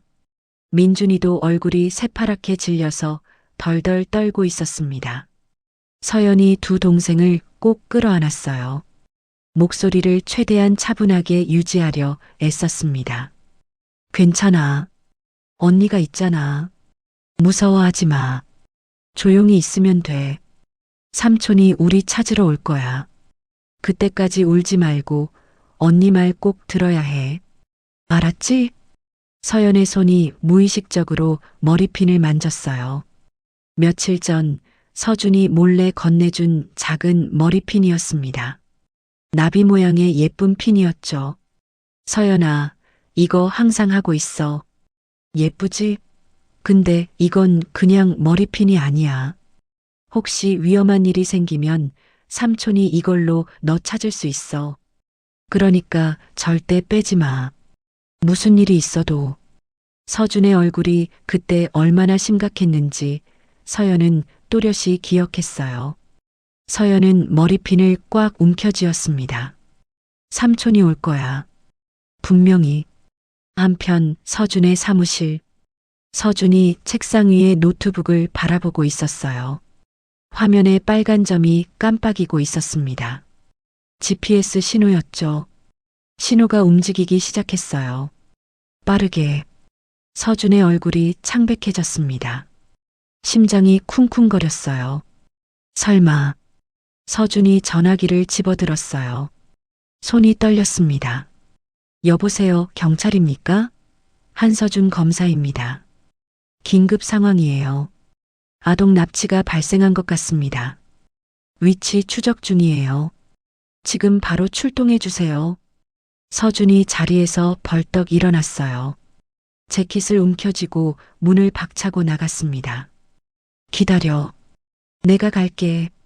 제발 무사해라. 승합차가 멈췄습니다. 아이들이 끌려 내려졌어요. 눈앞에 낡은 폐창고가 보였습니다. 녹슨 철문, 깨진 유리창, 잡초가 무성한 마당. 인적이 전혀 없는 외딴 곳이었어요. 서연은 끌려가면서도 주변을 살폈습니다. 왼쪽에 큰 굴뚝이 보여. 오른쪽에는 철로가 있어. 창고 뒤로 산이 있고. 기억해야 해. 다 기억해야 해. 창고 안은 어둡고 습했어요. 곰팡이 냄새가 코를 찔렀습니다. 아이들이 구석에 내팽개쳐졌어요. 남자 중 하나가 전화기를 꺼냈습니다. 전무님 데려왔습니다. 어떻게 할까요? 전화기 너머로 상철의 목소리가 들려왔어요. 내일 DNA 검사 결과 나오기 전에 처리해. 흔적 없이. 서연의 온몸이 얼어붙었습니다. 처리하라고. 흔적 없이. 죽이겠다는 뜻이었어요. 공포가 파도처럼 밀려왔습니다. 하지만 서연은 이를 악물었어요. 동생들이 보고 있었거든요. 울면 안 됐습니다. 무너지면 안 됐어요. 남자들이 창고 밖으로 나가 담배를 피우기 시작했어요. 아이들만 남겨진 채 서연이 민중과 민서를 끌어안았습니다. 들어. 언니 말 잘 들어. 지금부터 뭐가 어떻게 되든 소리 지르면 안 돼. 울어도 안 돼. 삼촌이 분명히 우리 찾으러 올 거야. 그때까지 버텨야 해. 언니가 신호 보낼 거야. 그러니까 믿고 기다려. 민준이가 떨리는 목소리로 물었어요. 언니, 우리 죽는 거야? 서연의 가슴이 찢어지는 것 같았어요. 하지만 고개를 세차게 저었습니다. 아니, 절대 안 죽어. 언니가 지킬 거야. 약속해. 서연이 창문 쪽으로 다가갔어요. 깨진 유리 틈으로 밖을 내다봤습니다. 제발. 삼촌, 빨리 와요. 서준의 차가 미친 듯이 달리고 있었습니다. 노트북 화면에 빨간 점이 멈춰 있었어요. 도시 외곽의 공단 지역. 폐창고들이 모여 있는 곳이었죠. 경찰차 3대가 뒤따르고 있었습니다. 서준이 핸들을 꽉 움켜쥐었어요. 손등에 힘줄이 붉어졌습니다. 7년이야. 7년 동안 찾아 헤맨 조카야. 이제 겨우 찾았는데 이렇게 잃을 순 없어. 차가 공단 입구에 도착했어요. 서준이 차에서 뛰어내렸습니다. 저 앞에 낡은 창고가 보였어요. GPS 신호가 가리키는 곳이었습니다. 저기야. 서준이 달렸어요. 경찰들이 뒤따랐습니다. 창고 앞에서 담배를 피우던 남자들이 놀라서 도망치려 했지만 경찰에게 제압당했어요. 서준이 창고 문을 박차고 열었습니다. 어둠 속에서 3개의 작은 그림자가 보였어요. 구석에 웅크리고 있는 아이들. 서연아. 서준이 외쳤어요. 바로 그 순간 깨진 창문 틈으로 서연의 얼굴이 나타났습니다. 삼촌, 여기야. 우리 여기 있어요. 서연이 있는 힘껏 소리쳤어요. 목이 찢어지는 것 같았지만 멈출 수 없었습니다. 서준이 달려왔어요. 아이들을 끌어안았습니다. 온몸이 떨리고 있었죠. 괜찮아? 다친 데 없어? 무서웠지? 미안해. 삼촌이 늦어서 미안해. 서연이 서준의 품에서 울음을 터뜨렸어요. 그동안 꾹꾹 참았던 공포와 두려움이 한꺼번에 쏟아져 나왔습니다. 삼촌, 무서웠어요. 너무 무서웠어요. 근데 머리핀 있어서 삼촌이 올 줄 알았어요. 믿고 있었어요. 서준이 서연의 머리를 쓰다듬었어요. 눈물이 볼을 타고 흘러내렸습니다. 민준과 민서도 서준에게 매달려 울었어요. 경찰이 아이들을 데리고 밖으로 나왔습니다. 창고 밖에는 정우가 서 있었어요. 서준에게 연락을 받고 달려온 거였죠. 얼굴이 새하얗게 질려 있었습니다. 서연이 정우를 보자마자 달려갔어요. 아저씨, 정우가 서연을 꽉 끌어안았습니다. 온몸이 부들부들 떨리고 있었어요. 눈물이 멈추지 않았습니다. 무사해서 다행이야. 정말 다행이야. 얼마나 무서웠어. 미안해. 내가 지켜줬어야 하는데. 서연이 정우의 품에서 고개를 들었어요. 눈물 범벅인 얼굴로 말했습니다. 아저씨, 저 민준이랑 민서 지켰어요. 울지 말라고 했어요. 삼촌이 올 거라고 버티자고 했어요. 언니니까요. 제가 지켜야 하잖아요. 정우의 가슴이 무너져 내렸어요. 10살짜리가 납치당한 와중에도 동생들을 지켰어요. 울지 말라고 달래고 끝까지 희망을 놓지 않았어요. 정우가 서연을 더 꽉 끌어안았습니다.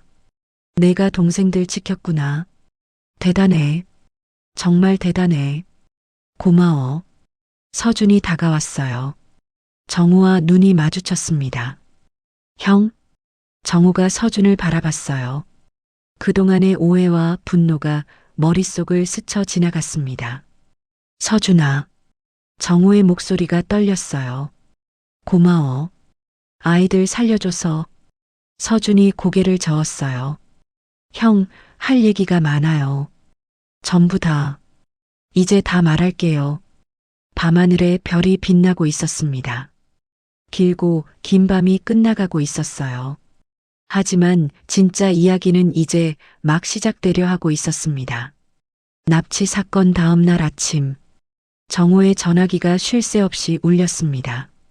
긴급 주주총회 소집 통보였어요. 오늘 오후 2시, 한성건설 본사 회의실. 정호의 얼굴이 굳어졌어요. 어젯밤 납치 사건이 있었는데 다음 날 바로 주주총회라니. 누가 이렇게 급하게 잡은 걸까? 답은 뻔했습니다. 오후 2시 한성건설 본사 회의실. 정우가 회의실에 들어섰을 때 이미 분위기가 심상치 않았어요. 이사들의 시선이 정우에게 꽂혔습니다. 뭔가 이상했어요. 평소의 존경 어린 눈빛이 아니었습니다. 의심과 불안, 그리고 경계. 상철이 회의실 앞에 서 있었어요.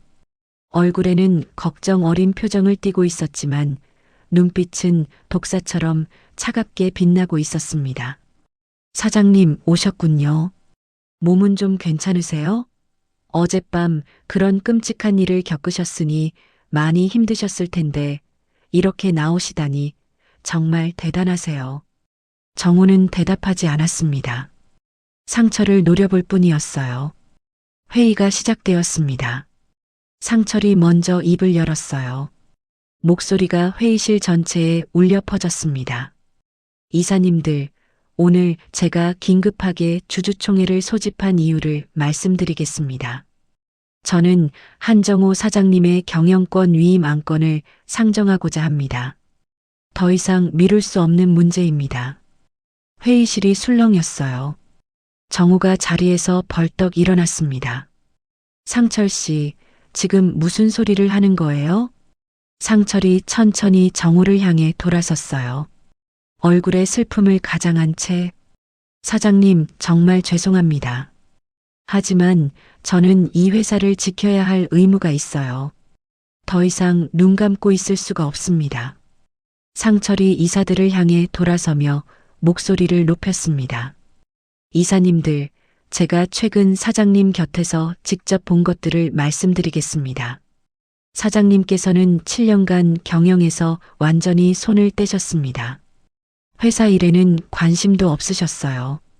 그러다 갑자기 어디서 왔는지도 모르는 고아원 아이 셋을 데려오셨습니다. 아무런 신원 확인도 없이요. 이사들 사이에서 수군거림이 시작되었어요. 상철이 더 강하게 밀어붙였습니다. 그리고 어젯밤 그 아이들이 납치당하는 사건까지 벌어졌습니다. 사장님 댁에서요. 이게 정상적인 상황입니까? 저는 사장님께서 정신적으로 매우 불안정한 상태라고 판단합니다. 아니, 솔직히 말씀드리겠습니다. 상철이 정우를 똑바로 쳐다봤어요. 눈빛이 날카롭게 빛났습니다. 사장님은 지금 제정신이 아니세요. 7년간 집에만 틀어박혀 계시다가 갑자기 길에서 주워온 아이들을 가족이라고 하시고 그 아이 중 하나가 자기 딸일 수도 있다고 하시고 이게 말이 됩니까? 이사님들, 이런 분한테 회사를 맡겨둬도 되겠습니까? 정우의 얼굴이 새하얗게 질렸어요. 분노와 굴욕감이 뒤섞여 올라왔습니다. 상철 씨, 당신이 지금 사장님, 흥분하지 마세요. 보세요, 이사님들. 저렇게 감정 조절도 안 되시잖아요. 상철이 이사들을 향해 돌아섰어요. 저는 오늘 이 자리에서 결정을 내려야 한다고 생각합니다. 사장님께서 안정을 찾으실 때까지, 아니, 솔직히 말해서 사장님께서 경영에 복귀하실 수 있는 상태가 되실 때까지 경영권을 저에게 위임해 주셔야 합니다. 회사를 위해서, 직원들을 위해서, 그리고 주주 여러분을 위해서입니다. 이사들의 표정이 흔들리기 시작했어요. 몇몇이 고개를 끄덕였습니다. 다른 이사들도 정우를 이상한 눈으로 쳐다보기 시작했어요. 정우는 입을 열려 했지만 말이 나오지 않았습니다. 모든 것이 너무 빠르게 흘러가고 있었어요. 어젯밤 납치 사건으로 정신이 없는 사이 상철이 이미 이사들을 돌려놓은 거였습니다. 상철이 승리를 확신한 듯 미소를 지었어요. 자, 이사님들. 오늘 표결로 결정합시다. 더 이상 미룰 이유가 없습니다. 한성건설의 미래가 달린 문제입니다. 정우의 주먹이 부들부들 떨렸어요. 끝이었습니다. 이대로 당하는 건가? 7년간 믿었던 사람한테 이렇게 뒤통수를 맞는 건가?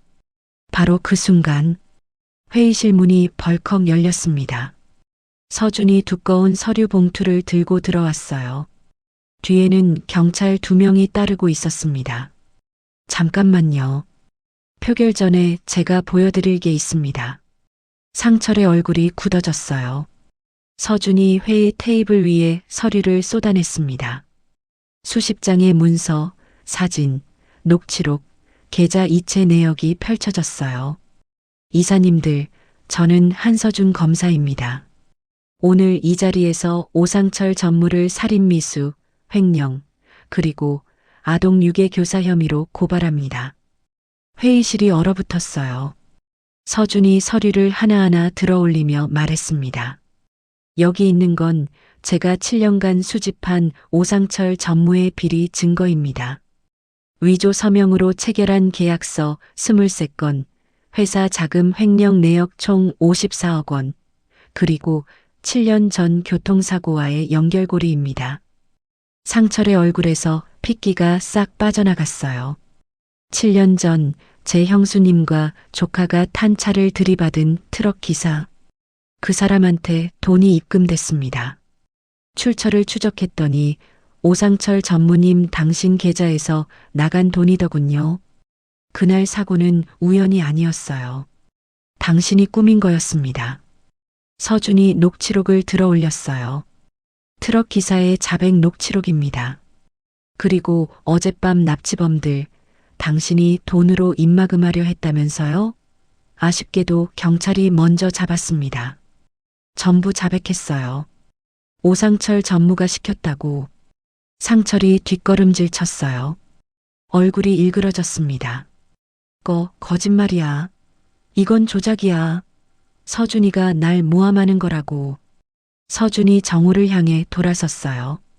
이사님들, 한정우 사장님은 지난 7년간 힘든 시간을 보내셨습니다. 아내와 딸을 동시에 잃은 분이에요.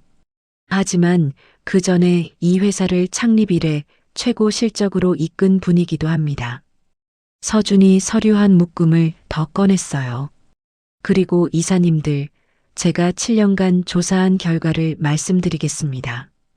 고아원 기록, 당시 사고 현장 주변 목격자 진술, 아이가 떠돌아다닌 경로 추적, 모든 정황이 일치합니다. 지금 사장님 댁에 있는 서연이라는 아이가 7년 전 실종된 사장님의 딸 하나은일 가능성이 매우 높습니다. DNA 검사 결과는 오늘 나올 예정입니다. 회의실에 탄식이 흘러나왔어요. 오상철 전무가 7년 전 사고를 꾸민 이유, 지금 경영권을 빼앗으려는 이유, 어젯밤 아이들을 납치한 이유, 전부 연결되어 있습니다. 이 회사를 자기 것으로 만들기 위해서였어요. 사장님 가족을 없애고 회사를 통째로 삼키려 했던 겁니다. 서준이 상처를 똑바로 쳐다봤습니다. 7년이에요. 7년 동안 하나하나 모았습니다. 빠져나갈 구멍 없어요. 경찰이 상철에게 다가갔어요. 오상철 씨 체포합니다. 상철이 발버둥 쳤습니다. 이건 음모야. 나는 아무것도 안 했어. 사장님, 제발 저 좀 살려주세요. 정우가 천천히 상철에게 다가갔어요. 얼굴에 7년간 쌓인 분노와 배신감이 드러나 있었습니다. 상철 씨, 내가 당신을 믿었어요. 7년 동안 내 회사를 맡기고 내 곁에 두고. 그런데 당신이 내 가족을 죽이려 했어요? 내 아내를, 내 딸을? 상철이 끌려나갔습니다. 회의실 문이 닫혔어요. 정적이 흘렀습니다. 서준이 정우에게 다가왔어요. 형? 정우의 눈에서 눈물이 흘러내렸습니다. 서준아, 내가 7년 동안 이걸 다 모으고 있었던 거야? 나한테 한마디도 안 하고, 나한테 그렇게 미움받으면서, 오해받으면서. 서준이 고개를 숙였어요. 말할 수가 없었어요. 말하면 상철이가 눈치챘을 거예요. 형이 무너지면 안 됐어요. 형은 내가 가진 유일한 가족이니까요. 정우가 서준을 끌어안았습니다. 두 형제가 처음으로 진심을 담아 포옹했어요. 바로 그때 정우의 전화기가 울렸습니다. 은숙이었어요. 숨을 헐떡이는 다급한 목소리가 들려왔습니다. 사장님, 결과 나왔어요. DNA 검사 결과요. 사장님, 서연이가 정말 하은이에요. 99.99% 일치해요. 친딸이에요. 정우의 무릎에서 힘이 빠졌어요. 그 자리에 주저앉을 뻔했습니다. 손이 부들부들 떨렸어요. 하은이? 진짜 하은이야? 네, 사장님. 틀림없어요. 전화기 너머로 은숙의 울음소리가 들려왔습니다. 정우의 눈에서 눈물이 쏟아져 내렸어요. 7년간 꾹꾹 눌러왔던 것들이 한꺼번에 터져 나왔습니다.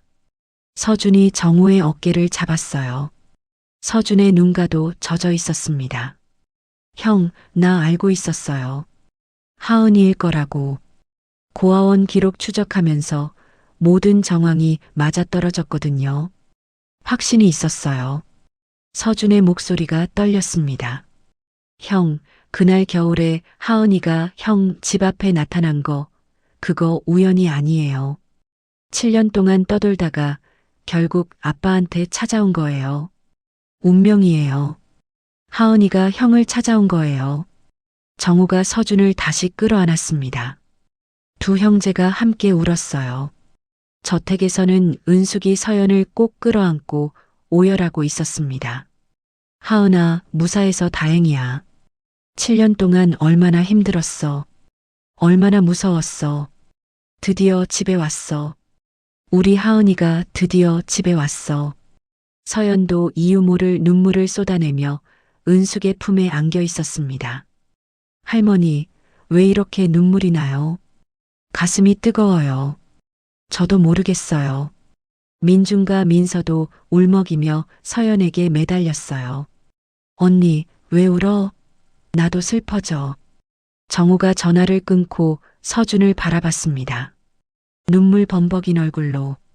서준아, 가자. 내 딸한테. 7년 만에. 1년 후, 봄. 저택 정원에 벚꽃이 만개했습니다. 분홍빛 꽃잎이 바람에 흩날리고 따스한 햇살이 정원 가득 쏟아져 내렸어요. 1년 전에 얼어붙은 겨울이 거짓말처럼 느껴지는 날이었습니다. 거실에는 6명이 모여 있었어요. 정우, 서연, 민준, 민서, 은숙, 그리고 서준.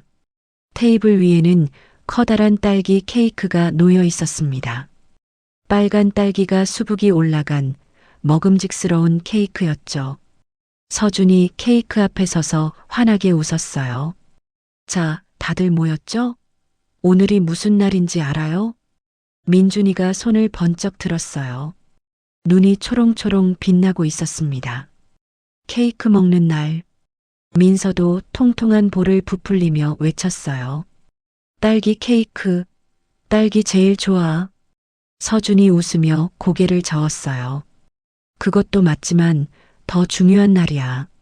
오늘은 우리 가족 1주년이에요. 1년 전 오늘 새 아이가 이 집에 왔거든요. 민준이가 민서를 바라봤어요. 두 아이의 눈빛이 반짝였습니다.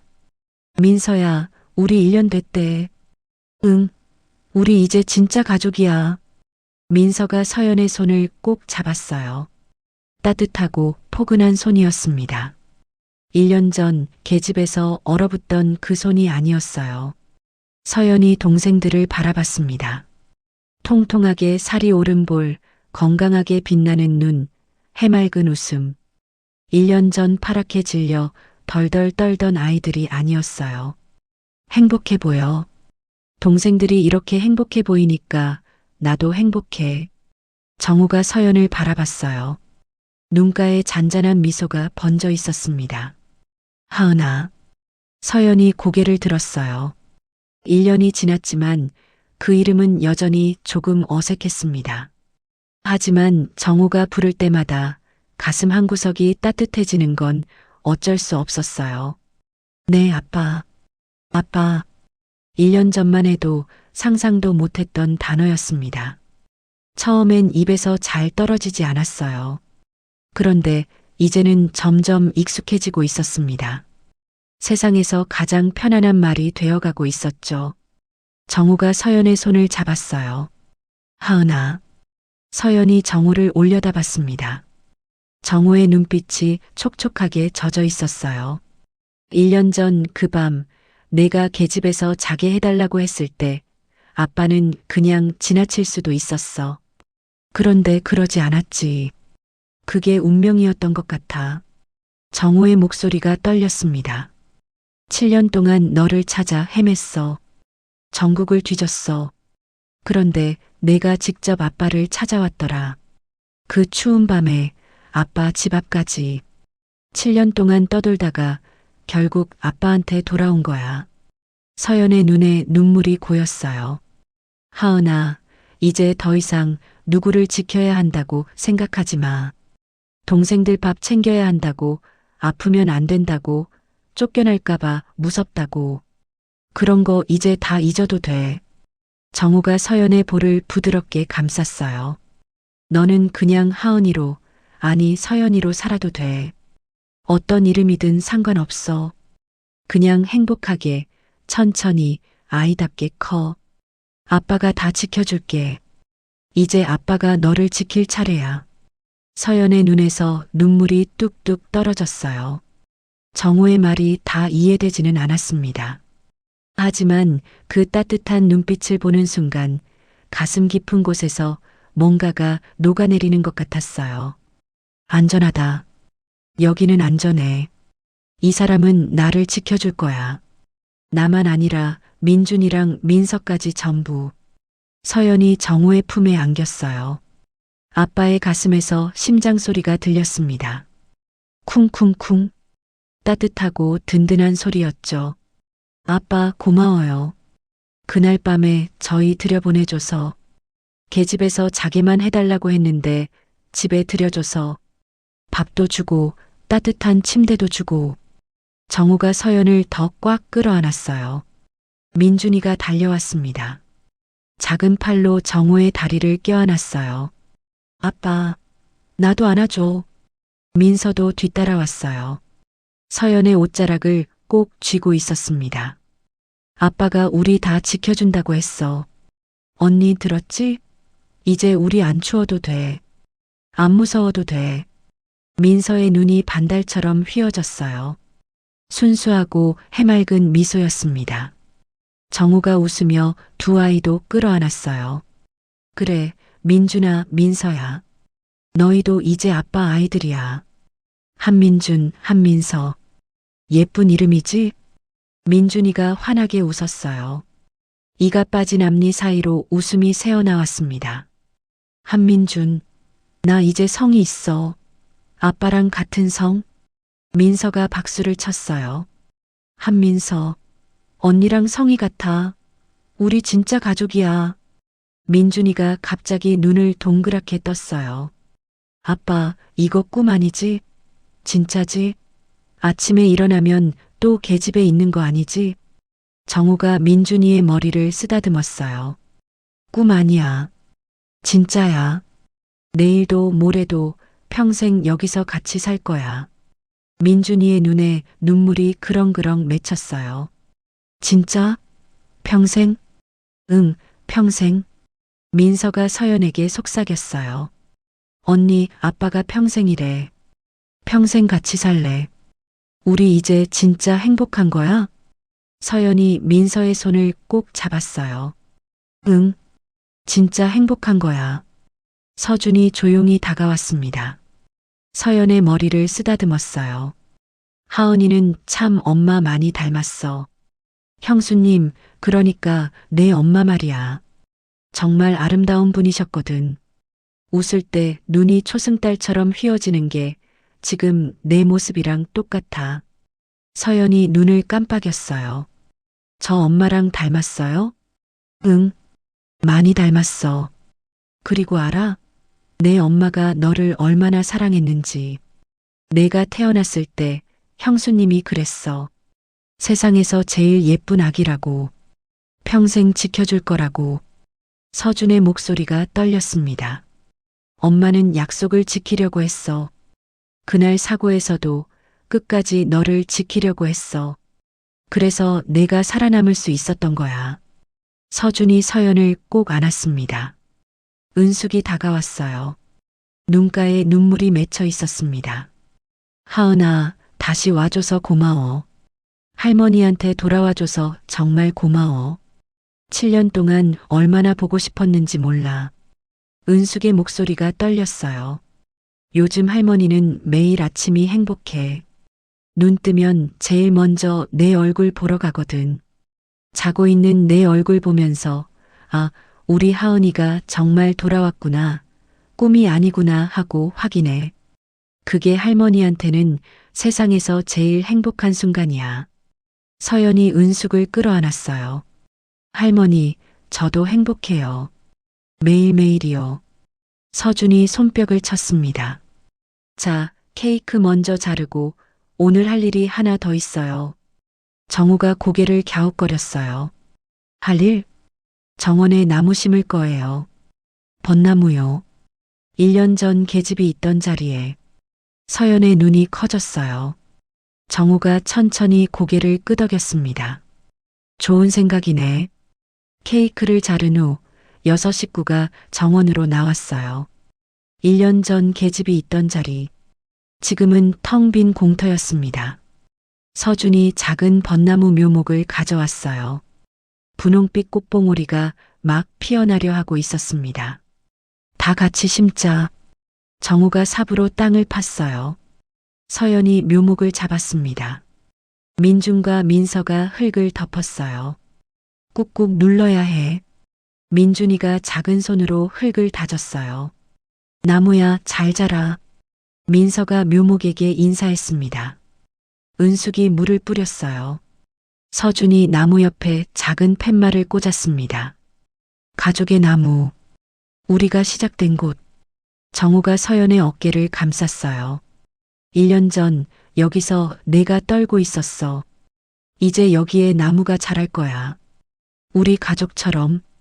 서연이 묘목을 바라봤습니다. 이 나무가 크면 우리도 더 행복해질까요? 정우가 웃었어요. 그럼 매년 봄마다 꽃이 필 거야. 그때마다 우리 가족이 시작된 날을 기억하는 거지. 민준이가 외쳤어요. 나 이 나무 매일 물 줄 거야. 나도. 서준이 카메라를 꺼냈어요. 자, 다 같이 사진 찍자. 나무 앞에서 여섯 식구가 어린 벚나무 앞에 섰습니다. 정우가 가운데, 서연이 옆에, 민준과 민서가 앞에, 은숙과 서준이 양쪽에. 하나, 둘, 셋. 셔터 소리가 울렸어요. 사진 속에는 환하게 웃는 6명의 얼굴이 담겼습니다. 그리고 그 뒤로 분홍빛 꽃봉오리를 품은 어린 벚나무가 서 있었어요. 1년 전 영하 18도의 밤, 계집 앞에서 떨던 새 아이가 있었습니다. 저희 여기서 자도 될까요? 계집에서요. 하루만요. 그 작은 부탁이 기적을 불러왔어요. 잃어버린 딸을 되찾고 새로운 가족을 얻고 무너진 형제가 다시 하나가 되었습니다. 그리고 1년이 지난 지금 그 자리에는 가족의 나무가 뿌리를 내리고 있었어요. 서연이 하늘을 올려다봤습니다. 벚꽃잎이 흩날리고 있었어요. 엄마, 나 이제 괜찮아. 아빠 찾았어. 동생들도 행복해. 우리 이제 진짜 가족이야. 정우가 서연을 바라봤어요. 뭘 봐? 벚꽃이요. 내년엔 이 나무에서도 필까요? 그럼 우리 하은이가 물 주면 분명히 필 거야. 서연이 웃었어요. 환하게, 세상 걱정 없이. 11살 아이의 미소였습니다. 드디어 진짜 아이의 미소였어요. 그리고 저택에는 6 식구의 웃음소리가 끊이지 않았습니다. 영원히 계집이 있던 자리에 벚나무를 심으며 가족의 나무, 우리가 시작된 곳이라고 적는 장면을 상상하니 가장 힘들었던 순간이 가장 아름다운 시작점이 될 수 있구나 하는 생각을 하게 되었습니다. 서연이와 아이들이 활짝 웃는 그 미소처럼 따뜻하고 환하게 미소 짓는 하루 보내세요. 이상 봄날처럼 따뜻한 마음의 봄날이었습니다.